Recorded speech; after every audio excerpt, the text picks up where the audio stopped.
Hello बच्चों, स्वागत है आप सभी लोग का अपने चैनल आरएसपी स्टडी पॉइंट पर। उम्मीद करते हैं आप लोग बहुत अच्छे होंगे। तो जैसा कि हम लोग फिजिक्स में पढ़ रहे थे, फिजिक्स में हम पहले चैप्टर पढ़ रहे थे जिसका नाम था हमारा इलेक्ट्रिक चार्ज एंड फील्ड। आज उसका हम आपको रिवीजन कराते हैं। रिवीजन में क्या कराएंगे, हम एमसीक्यू क्वेश्चन कराएंगे, ठीक है।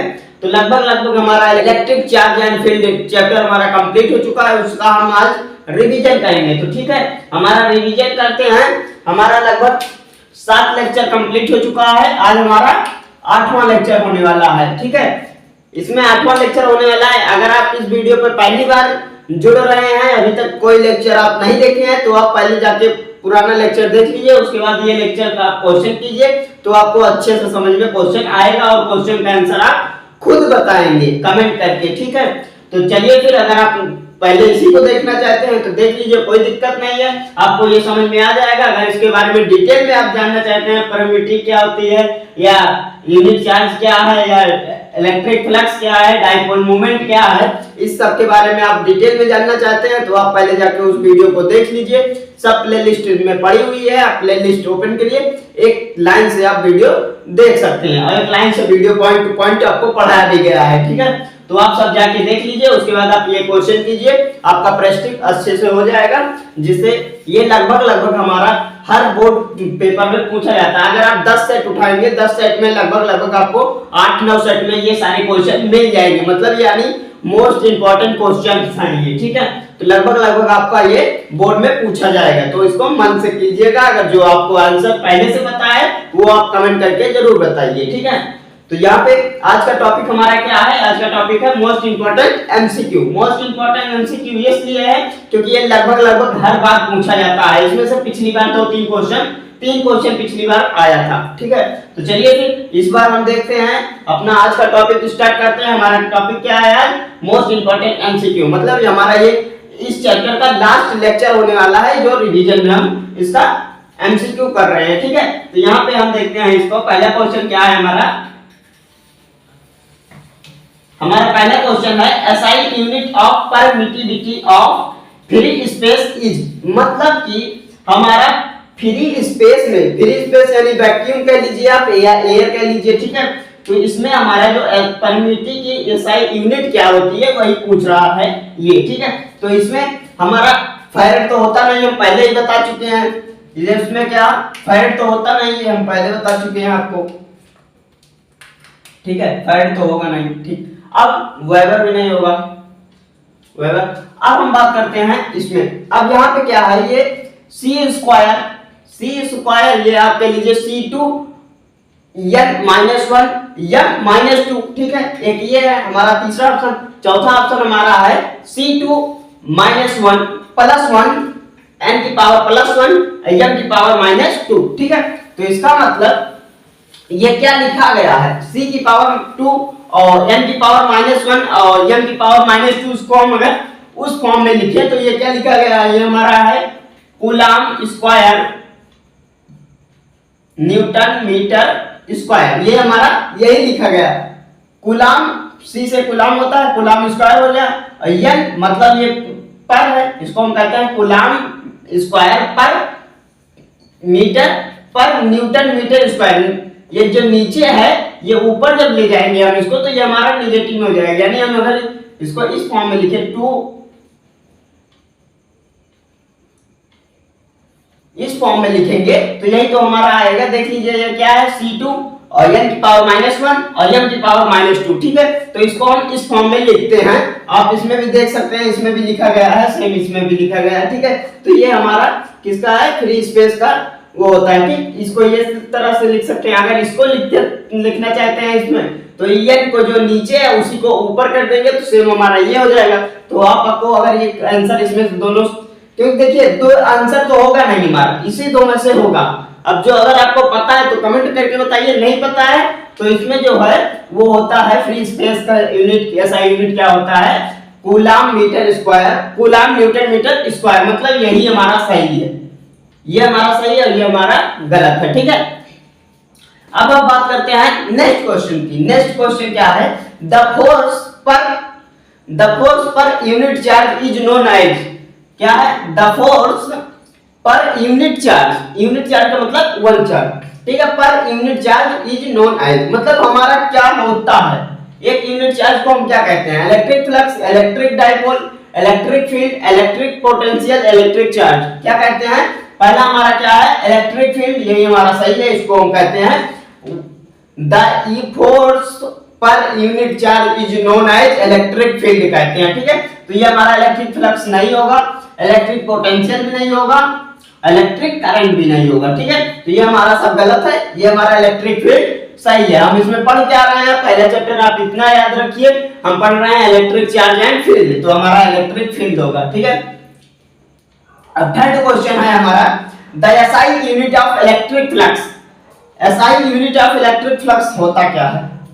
अब एसआई यूनिट की बात करते हैं, इसका ये क्या है, न्यूटन कूलम, वही जो बताए थे, अपान के नीचे आएगा तो नेगेटिव में हो जाएगा। ठीक है, तो ये हो जाएगा n c - 1 m c n की पावर -2। ठीक है, और इसमें सेकंड में है n c m की पावर -2, और इसमें थर्ड में है n c की पावर -2 m की पावर -2, और फोर्थ में है हमारा n c की पावर -1 m की पावर +2 है, ये +2 है। यहाँ पे सबसे अलग डिफरेंट में आप देख लीजिए, इसका आंसर जो होगा वो यही होगा, क्योंकि यहाँ पे इसका होता है इलेक्ट्रिक फ्लक्स का ऐसा यूनिट होता है हमारा, वो होता है न्यूटन मीटर स्क्वायर पर कूलम।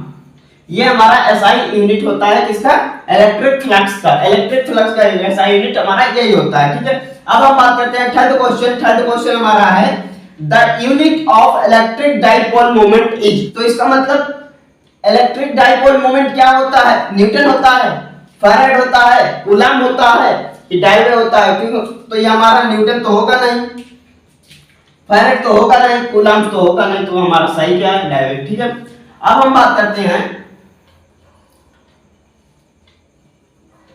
अब हम बात करते हैं हमारा पांचवा क्वेश्चन है। पांचवा क्वेश्चन हमारा क्या है, a unit coulomb charge is 1 which when placed in air, ये कहां पे है, placed in air, मतलब हमारा वैक्यूम में रखा गया है। ठीक है, at a distance of 1 metre, कहां पे रखा गया, 1 मीटर के डिस्टेंस पे रखा गया, from an equal and similar charge repel it with a force, क्या कर रहा है, यहाँ पे डिस्टेंस पे रखा हुआ है हमारा, ये एक चार्ज है, वो कहां पे रखा गया है, एयर में रखा गया है। ठीक है, वैक्यूम में रखा गया है, एयर में, फ्री स्पेस कह सकते हैं आप, कोई दिक्कत नहीं है। ठीक है, वो कहां पे है, 1 मीटर के डिस्टेंस पे रखा गया, 1 मीटर के डिस्टेंस पे। अब उसमें क्या कह रहा है कि इक्वल एंड सिमिलर चार्ज क्या कर रहा है, रिपेल कर रहा है, किसके माध्यम से, फोर्स के माध्यम से। हम बताए थे आप लोग को, अगर कोई भी पॉजिटिव दो चार्ज हो जाएगा, ये मान लीजिए तो हमारा, इसको हम कहते हैं लाइट चार्ज,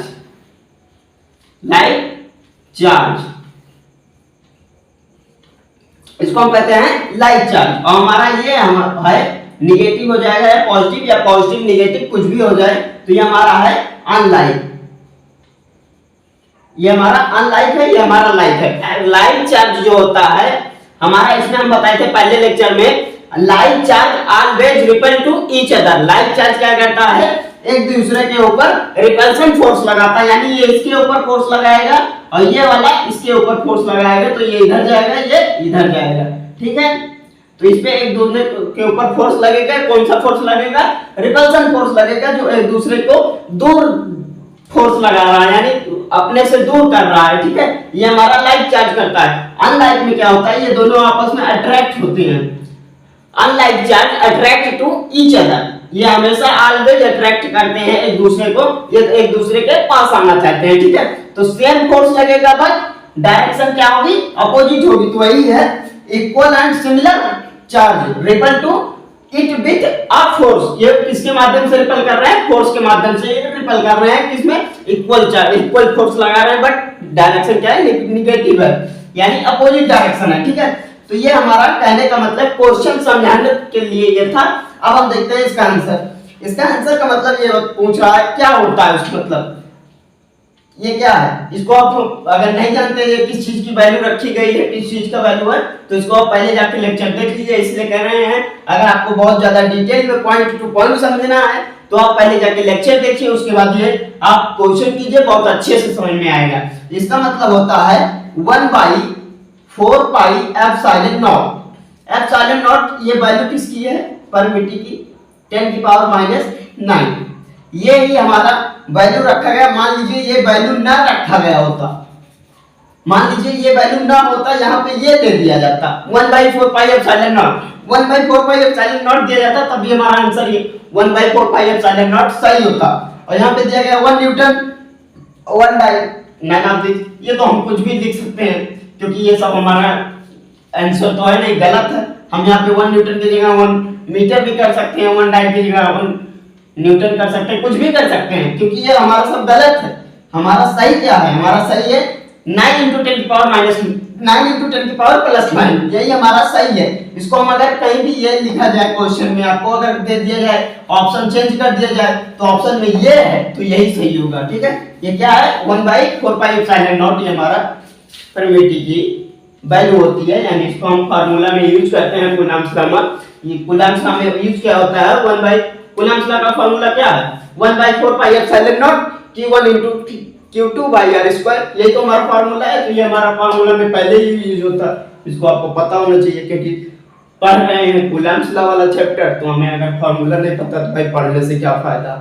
तो इसके लिए आप लोग पहले फार्मूला वैल्यू सब याद कर लीजिए, इसलिए हम बता रहे हैं। आप जाके पहले point two point lecture complete कर लीजिए। आप प्लेलिस्ट में जाइए, प्लेलिस्ट में point two point serial wise आपको लेक्चर पढ़ा हुआ है, आप जाके वहां से स्टेप बाय स्टेप आप देख सकते हैं। मतलब 1 बाय 1 करके आप पूरा लेक्चर देख लीजिए, उसके बाद आप ये करिए, बहुत अच्छे समझ में आएगा, पूरा चैप्टर आपका क्लियर हो जाएगा, कोई भी डाउट नहीं रहेगा। अगर आप क्लास 12th में है और बायोलॉजी आप पढ़ना चाहते हैं तो आपका बता दे रहे हैं लगभग पहला चैप्टर हमारा कंप्लीट हो चुका है बायोलॉजी का। अगर आप अभी तक नहीं देखे हैं बायोलॉजी में पहला चैप्टर नहीं पढ़े हैं या नहीं समझ में आया, कोई भी डाउट है कहीं से पढ़े थे आप, तो आप चैनल पे जाइए, बायोलॉजी का पहला चैप्टर सर्च कीजिए, भाई आरएसपी लगा दीजिए। उसमें कोई भी टॉपिक आप सर्च करेंगे आपको भाई आरएसपी लगा देना है, फिर हमारी टॉपिक हमारे चैनल से वीडियो आपको मिल जाएगी, जिससे आप पढ़ सकते हैं। एकदम आसान भाषा में आप समझ सकते हैं, अपनी भाषा में समझिए, जिससे आपको समझने में कोई दिक्कत ना हो। इसीलिए हम आसान भाषा में समझाने की कोशिश करते हैं आप लोग को, जिससे आप लोग को अच्छे समझ में आ जाए, आप लोग पेपर में अच्छे से रिप्रेजेंट कर सके, यानी लिख सके। मतलब अगर 5 नंबर का क्वेश्चन है तो 5 में 5 पा सके। इसलिए हम आसान भाषा में समझाते हैं आप लोग को, जिससे आप लोग को अच्छे से समझ में आ जाए। ठीक है, तो चलिए फिर पढ़ते रहिए। आपसे मिलेंगे हम नेक्स्ट वीडियो में, तब तक के लिए ओके बाय।